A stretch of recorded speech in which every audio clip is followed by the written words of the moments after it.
प्यारे बच्चों, सुप्रभात। आज की ऑनलाइन कक्षा में आप सभी का स्वागत है। बच्चों, अब तक हमने अपने 7 पाठ पूरे कर लिए हैं। आज हम पाठ 8 पढ़ेंगे। हमारे पाठ का नाम है पर्वतों की रानी मसूरी।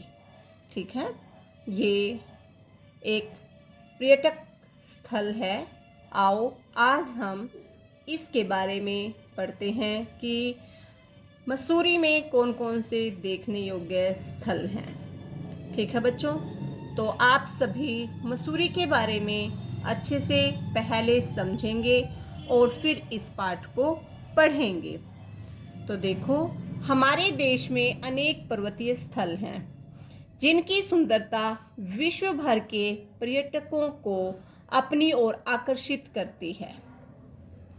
इन सभी स्थलों में मसूरी को पर्वतों की रानी कहा जाता है। पर्वतों की रानी किसे कहा जाता है? मसूरी को। और जिसकी सुंदरता विश्व भर के पर्यटकों को अपनी ओर आकर्षित करती है। आकर्षित का अर्थ होता है मोहित करती है। ठीक है ना? तो आओ अब हम इस पाठ को विस्तार से पढ़ते हैं।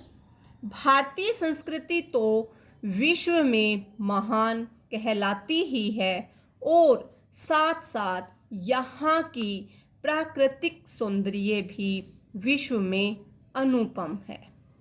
देखो क्या कहा गया है कि जो भारतीय संस्कृति है हमारी, वो बहुत प्रसिद्ध है, बहुत महान है।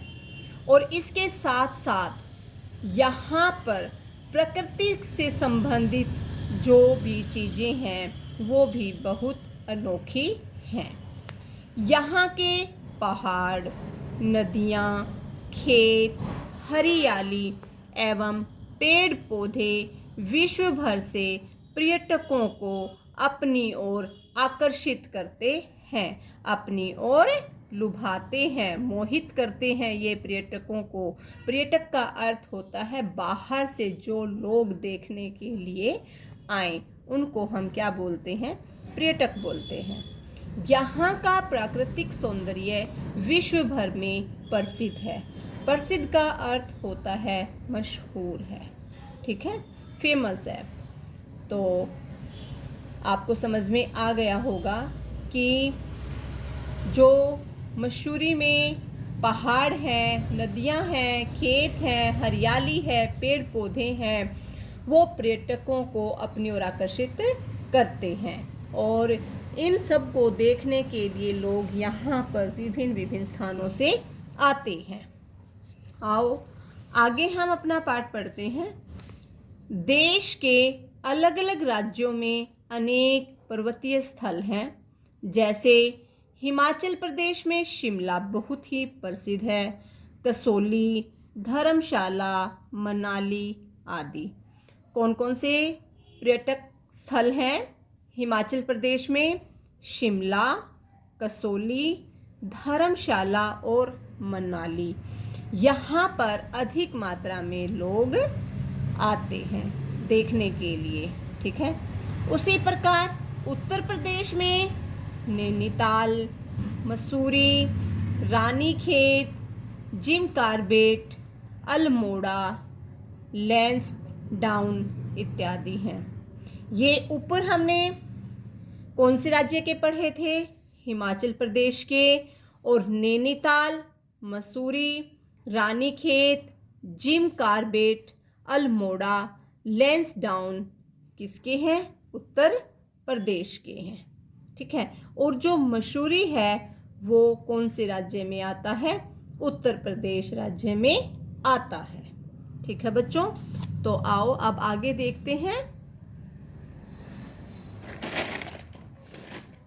मसूरी को पर्वतों की रानी कहा जाता है। अगर कोई आपसे पूछे कि मसूरी को और क्या कहते हैं, पर्वतों की रानी किसे कहा जाता है? मसूरी को पर्वतों की रानी कहा जाता है।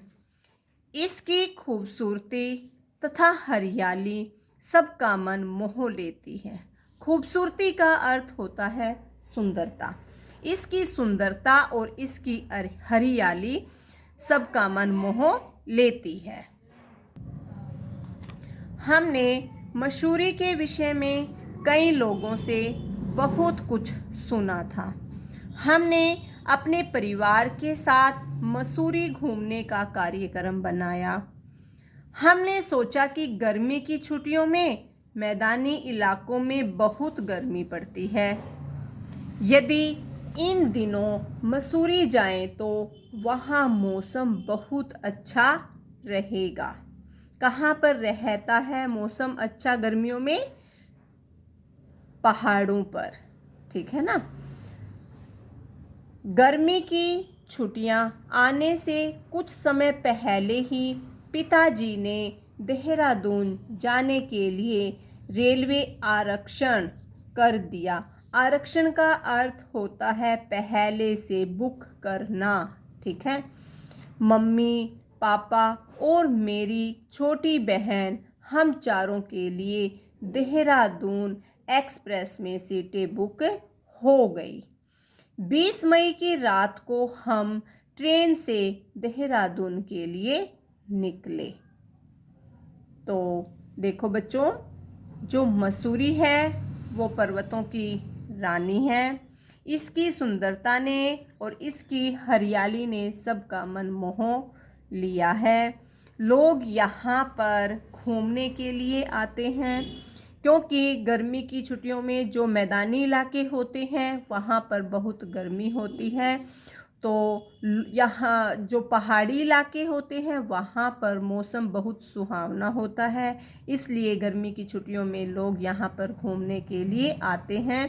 तो आप जैसा भी एक बच्चा होता है वो अपने परिवार के साथ, अपने मम्मी पापा के साथ, अपने बहन भाई के साथ गर्मी की छुट्टियों में मसूरी देखने के लिए गया। वो कैसे गए? वो रेल से, ट्रेन से वहाँ पर गए और ट्रेन से जाने के लिए उन्होंने पहले ही अपनी जो रेल में जो सीट होती है वो पहले ही बुक करवा दी और फिर वो अपने मम्मी पापा और बहन के साथ, जो ट्रेन है उसका नाम यहाँ पर दिया हुआ है देहरादून एक्सप्रेस, ठीक है। कौन सी ट्रेन में उन्होंने अपनी सीट बुक करवाई? देहरादून एक्सप्रेस ट्रेन में उन्होंने अपनी सीट बुक करवा दी और फिर वो 20 मई की रात को ट्रेन से देहरादून के लिए निकल पड़े। तो बच्चों, ये आपका पेज नंबर 54, पेज नंबर 54 पर दिया हुआ है। इस पाठ को आप सभी अच्छे से समझेंगे भी और पढ़ेंगे। आपको कम से कम 2 बार इस पेज को पढ़ना है। तो प्यारे बच्चों, इस वीडियो में हम इतना ही पढ़ते हैं। आगे का अगली वीडियो में